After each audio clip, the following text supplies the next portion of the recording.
un truand notoire et impitoyable, a été libéré après avoir passé toute sa vie en prison. Il revient avec une perspective totalement différente de celle qu'il avait auparavant et utilise donc tous les outils à sa disposition pour atteindre son but ultime, éliminer toute la racaille de la ville et aider la communauté. À Sing Sing, une prison de New York, Frank White, un célèbre gangster, est détenu depuis plusieurs années et aujourd'hui, une caution a été versée pour garantir sa libération. 2 fidèles et séduisantes assistantes l'attendent dans une limousine à l'extérieur de la prison pour l'emmener à l'hôtel où elles séjourneront. Par ailleurs, Emilio El Zappa, trafiquant de drogue colombien et chef de la mafia, est intercepté dans une cabine téléphonique par 3 hommes armés. Ils lui montrent inutilement un article de journal mentionnant la libération de Frank et volent une mallette contenant une grosse somme d'argent. Sur le chemin de l'hôtel, Frank voit les rues de la banlieue remplies de criminels, de drogués et de très jeunes femmes offrant leurs services pour quelques dollars. Cela l'intrigue beaucoup. Les rues ne sont plus les mêmes qu'avant son incarcération. King Tito, l'associé d'El Zappa qui vient d'être assassiné, séjourne à l'hôtel Rave Bodge International. Son travail consiste à vendre la marchandise et c'est Jimmy Jump qui est intéressé par son achat. Il s'agit d'un jeune truand appartenant au gang de Frank qu'il a laissé en charge lorsqu'il a été emprisonné. Un de ses hommes de main est chargé de vérifier la pureté de la marchandise. Ce n'est que lorsque le vendeur mentionne que le paiement a augmenté de 10% que l'acheteur s'énerve. Mais en réalité, il cherchait à trouver le bon moment pour tuer le roi Tito et ses gardes du corps, en prenant la marchandise sans la payer. Une fois arrivé à l'Hôtel Plaza, Frank prend le temps de réfléchir à ce qu'il va faire. Tant de temps passé en prison l'a aidé à réfléchir à une mission pour sa vie. C'est alors qu'il reçoit la visite de Jimmy Jump, qui était son plus fidèle homme de main. Jump l'accueille avec ses compagnons avec beaucoup de joie et lui présente les gants du commerçant qu'il a tué plus tôt, ainsi que la mallette d'argent d'El Zappa. Il lui annonce qu'ils sont tous les 2 morts. Cependant, un sentiment s'empare de Frank, qui demande à son ami pourquoi il ne lui a jamais rendu visite, et, avec un regard profond et une expression de mécontentement, il répond par une autre question. « Pourquoi aurais-je voulu te voir derrière les barreaux, bien qu'il s'agisse d'une raison égoïste à l'égard de son patron ?» Frank comprend pourquoi. Ce même jour, Frank se rend avec ses 2 assistants à une réunion de personnalités de la ville. Il y retrouve plusieurs de ses avocats, comme Abraham Cott, qui l'a aidé à sortir de prison, Jennifer et Joey D'Alessio. Ils célèbrent tous son retour et, après quelques minutes de conversation, il leur avoue qu'il se sent comme ressuscité et qu'il souhaite ardemment être maire. Malgré la sincérité de ses propos, personne ne le prend au sérieux et, au contraire, on se moque de son rêve. Mais le mafieux n'en pense pas moins. Il supplie alors Joey de persuader Articlay, le chef de la mafia italienne, de lui proposer quelques idées. Joey lui fait remarquer que le patron est un homme très difficile et qu'il a peur de lui parler. Mais Frank insiste pour le faire à sa place. Le garçon se rend alors dans la petite Italie, au club d'Arty, où il rencontre plusieurs partenaires. Le patron l'accueille, mais le simple fait d'entendre le nom de Frank l'offense. Et même s'il ne tue pas le garçon, il trempe ses chaussures dans de l'urine. C'est sa réponse à la proposition de Frank. Pendant ce temps, l'ancien détenu a emmené Jennifer faire un tour dans le métro, avec des intentions un peu plus passionnées qu'une simple promenade. Après tant de temps sans la voir, il attendait ce jour avec impatience. Il profite donc des quelques minutes passées à ses côtés pour célébrer ses retrouvailles, comme une sorte de réconciliation. Après avoir appris la réponse d'Arty, il se précipite pour l'affronter en compagnie de ses assistants, de Jimmy et de ses compagnons. Il exige qu'il accepte sa demande d'un pourcentage sur les ventes au profit de la communauté. Le patron italien l'insulte, alors comme à son habitude. Mais c'est lorsqu'il mentionne que « vous ne pourrez pas dépenser tout cet argent » que Frank s'énerve au point de se suicider. Une fois qu'il en a fini avec le caïd, le truand invite toutes les personnes présentes à le rejoindre si elles le souhaitent. Entre-temps, l'inspecteur Roy Bishop a entamé une enquête approfondie sur les antécédents criminels et familiaux de Frank. Bien qu'il semble souffrir d'un problème de santé, le détective n'a pas de répit, car son objectif le plus cher est de faire tomber la mafia de la ville. Le lendemain, notre protagoniste se rend au théâtre de la ville avec sa bien-aimée Jennifer. Au lieu d'apprécier le spectacle, il est distrait par une question particulière et, à la fin de la représentation, il s'adresse au conseiller Tanner. l'homme chargé de gérer les fonds de travaux publics de l'État, pour éclaircir ses doutes. Il s'agit d'un hôpital situé à l'est de la ville, là où ils vivent tous. Ce centre médical est le seul de tout l'État à ne pas avoir été rénové, car la date est toujours repoussée, contrairement aux hôpitaux des autres districts. C'est pourquoi Frank s'interroge sur le montant du budget alloué à ces travaux. Cependant, le conseiller le met au défi de financer lui-même ce projet s'il pense qu'il est si facile de le faire. L'arrogance de Frank le pousse à se vanter de sa capacité à réunir l'argent, alors que l'objectif est de récolter 16 millions de dollars en 30 jours seulement. Malgré le fait que l'objectif soit plutôt difficile à atteindre et que son fidèle avocat Abraham le prévienne qu'il vaut mieux ne pas s'attirer d'ennui, le truand têtu accepte le défi. Il se rend ensuite à la cantine locale pour boire quelques verres tout en méditant un peu. Quand soudain, l'inspecteur Bishop, ainsi que Gilley et Flanagan, une paire d'officiers, l'accueillent. Il s'avère que l'intention de ce groupe est de l'emmener au poste de police, sous prétexte de l'interroger. Abraham tente de les arrêter, mais en vain, et n'a d'autre choix que de les suivre dans sa voiture. Mais en chemin, l'officier Gilley accélère et manœuvre pour laisser l'avocat derrière lui, car son véritable objectif est de montrer le corps sans vie d'El Zappa à Frank. Ils ont déjà découvert que ce sont des membres de son gang qui lui ont ôté la vie, ce qui est le prétexte idéal pour les envoyer en prison. Lorsqu'ils l'interrogent, ils n'obtiennent aucune information, car Frank nie savoir qui est ce type. Son attitude frustre tellement les policiers que Flanagan n'hésite pas à l'agresser, pendant que son partenaire les retient. Mais le bon Bishop est là pour les arrêter et leur faire comprendre que ce n'est pas ainsi que fonctionne la loi, ou du moins qu'elle ne devrait pas fonctionner, même s'il prévient le truand qu'il fera tomber tous les membres de son gang. Les jours suivants, l'inspecteur Bishop se consacre au respect de sa promesse, à la recherche de nouvelles preuves pour arrêter les chefs de gang de la ville, et à la prise de médicaments pour éviter de s'effondrer d'épuisement. Dans un cinéma local, Joey tente de faire des affaires avec Larry Wong, le chef d'une organisation criminelle chinoise. Mais la marchandise de meilleure qualité se vend toujours plus cher, ce que Frank n'a pas. Alors ils fixent une autre rencontre et mettent fin au rendez-vous. D'autre part, Jimmy va chercher quelque chose à manger avec son partenaire. Dans l'établissement de restauration rapide, il montre son côté amical à quelques petits-enfants qui se trouvent dans l'établissement. Malheureusement, alors qu'il s'apprête à partir, lui et son ami sont interpellés par plusieurs policiers menés par l'inspecteur Bishop et ses renforts, qui les accusent d'avoir assassiné King Tito et les préviennent qu'un survivant servira de témoin. À l'hôpital East, Frank rencontre Larry et lui fait une proposition. Il s'agit d'unir les deux gangs pour vendre la marchandise ensemble et partager l'argent à parts égales. Il lui avoue également qu'il fera don de sa part à l'hôpital, mais il ne parvient toujours pas à convaincre l'Asiatique. Au contraire, il lui dit que s'il était intéressé par la charité, il serait resté dans son pays d'origine et s'en va.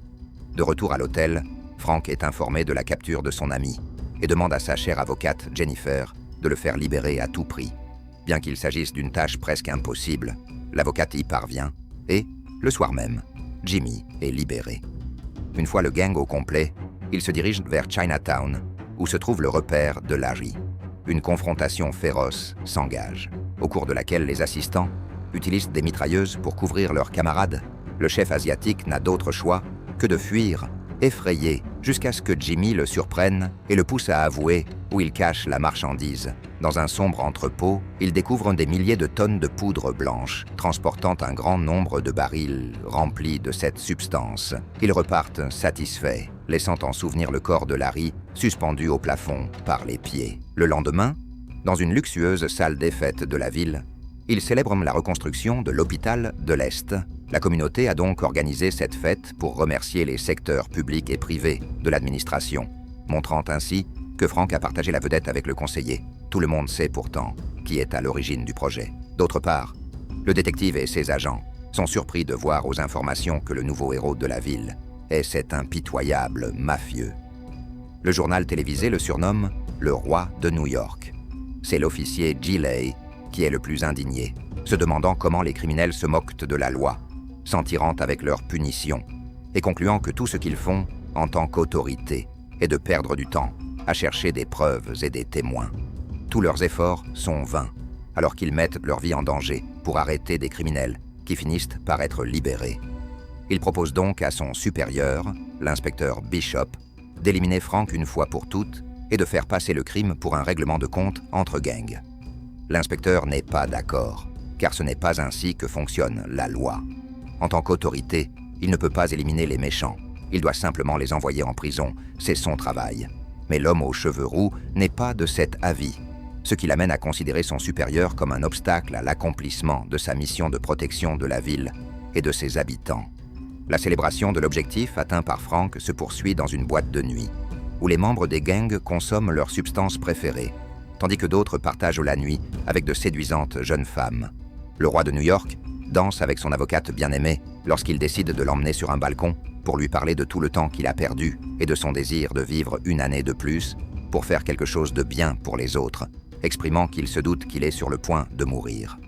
Dans un cadre plus élégant, Abraham, l'avocat principal de Frank, dîne avec un ami lorsque le détective l'interrompt en laissant sur la table les photos de plusieurs victimes de son client. Il le juge également pour avoir participé à des crimes aussi impitoyables. Cependant, l'avocat suggère que s'il a des preuves, il n'a qu'à le poursuivre en justice. Mais le détective insiste sur le fait que lorsque la plainte sera poursuivie, il sera trop tard. Entre-temps, la fête de Frank est passée à un niveau supérieur d'indécence, bien que ce soit un phénomène courant dans un tel environnement. Le roi reste serein sur son siège lorsque Joey arrive et présente Louis Carter, un acheteur potentiel. Après avoir négocié le prix de la marchandise, il indique qu'il partira à la recherche de l'argent et reviendra plus tard, laissant Carlos, son compagnon, en garantie. Mais à l'entrée du club, le prétendu acheteur élimine délibérément le videur, alors que Joey est témoin, laissant entrer un grand nombre d'hommes cagoulés qui entament une confrontation sauvage. Les assistants de Frank perdent la vie, en protégeant leur patron, tandis que Jimmy lutte contre les intrus en évitant les balles jusqu'à ce qu'ils parviennent à sortir de l'endroit. Et c'est Frank lui-même qui l'attend dans sa voiture. Ils sont alors poursuivis et attaqués par les hommes cagoulés, qui sont en fait les agents Gilley et Flanagan, soutenus par de nombreux autres de leurs collègues du commissariat. Ne parvenant pas à les blesser, ils tentent de renverser la voiture du truand en la percutant plusieurs fois sur le côté, dans une course-poursuite qui s'éternise. Cependant, le roi de New York manœuvre de telle sorte qu'il parvient à garder le contrôle du véhicule et à échapper à ses assaillants en les emboutissant dans d'autres voitures. Il ne reste plus que Flanagan et Gilley qui, refusant de les laisser s'échapper, redémarrent la voiture et, en les cherchant, se font brutalement emboutir par Frank. La pluie joue en leur faveur, brouillant la vision de leurs ennemis. Flanagan est le premier à sortir de la voiture, à la recherche de Jimmy. Après avoir tenté de le blesser, ils atteignent le bas d'un pont. C'est là que le policier trouve la mort, après avoir lutté quelques secondes avec le délinquant. L'arrogant Jimmy reçoit une blessure inattendue à la poitrine. C'est Gilley qui l'a achevé. Lorsque le rouquin comprend que son ami Flanagan est sur le point de mourir, il tente de le ranimer, mais en vain. Sa frustration augmente alors car Jimmy, bien qu'il souffre atrocement, profite de ses dernières secondes de vie pour se moquer de sa souffrance, laissant échapper un rire ironique avant de l'achever en plein front. Le lendemain, à la veillée de tous ses collègues, Gilley se sent coupable d'avoir causé une telle disgrâce. Après s'être rappelé que son patron l'avait prévenu que ce serait une erreur, il ne supporte plus la pression et se précipite vers sa voiture. Mais alors qu'il tente de la démarrer, Frank apparaît dans sa limousine et pointe un fusil sur lui, éclaboussant le pare-brise. Il ne se soucie plus de se faire prendre. Quelques heures plus tard, dans une cachette à la périphérie de la ville, les derniers hommes de main du truand l'informent qu'ils ont trouvé un traître, Joey. Joey avoue qu'il l'a fait pour l'argent et qu'il n'a pas pu s'en empêcher. Alors Frank, avec tous les regrets du monde, leur ordonne d'en finir une fois pour toutes avec le traître. Mais il ne reste pas là à regarder. Son cœur ne peut pas supporter une perte de plus. Il part donc, déçu, affronter l'inspecteur Bishop, son plus grand obstacle depuis sa sortie de prison. Il s'introduit dans sa maison et l'attend sur un canapé. Son intention est de justifier les crimes qu'il a commis et de remettre en question la récompense de 50 000 $ qu'il a placée en son nom, faisant de lui l'ennemi numéro 1 de l'État. De plus, il prend le temps de lui expliquer les raisons pour lesquelles il a éliminé ceux qui étaient les chefs de plusieurs cartels locaux. Mais le plus néfaste était King Tito, qui avait des mineurs offrant leurs services dans la rue. C'étaient des sujets tellement peu recommandables qu'il ne voulait pas travailler avec eux. Le détective le contredit, se demandant s'il a le droit de s'autoproclamer juge et partie. Frank admet simplement que c'est un travail difficile, mais qu'il faut bien que quelqu'un s'occupe des malfrats de la ville. et lui rappelle, en pleurant, que toutes ces punitions ont été payées par de nombreuses années de prison. Rien de ce qu'il dit ne peut charmer l'inébranlable évêque, si bien que le roi n'a d'autre choix que de le désarmer et de le menotter à une chaise pour qu'il puisse s'en aller. Mais le détective saisit une arme cachée dans un meuble et se libère, suivant son adversaire jusqu'à la gare. Il traverse tous les wagons jusqu'à ce qu'il le trouve enfin, le regard vide, et, comme le veut le protocole, annonce au délinquant qu'il est détenu. Frank prend alors une otage et la menace d'un pistolet. Le détective tente alors de le dissuader de la relâcher. Mais le roi veut seulement que Bishop enfreigne sa propre règle, le provoquant à l'attaquer, et constatant qu'il est incapable de le faire, il se lasse d'attendre et le blesse à l'estomac. Les deux hommes tirent, mais un seul tombe à terre. Le détective n'arrive pas à croire que c'est sa fin, et, alors qu'il se vide de sa vie, il regarde son ennemi s'éloigner. L'ancien roi de New York se promène dans les rues de la ville colorée, et, alors qu'il monte dans un taxi, il remarque une blessure à l'estomac. Le chauffeur, quant à lui, remarque l'arme du passager et s'enfuit en panique pour informer les autres personnes qui l'entourent. Si bien qu'en quelques secondes, Frank est complètement encerclé par la police. Il n'y a rien à méditer, aucun problème à résoudre, car lorsqu'il ne vous reste que quelques secondes à vivre, la seule chose à faire est d'accepter la situation et de vous libérer de toutes vos attaches, en évitant d'avoir le sentiment d'avoir gâché toute votre vie.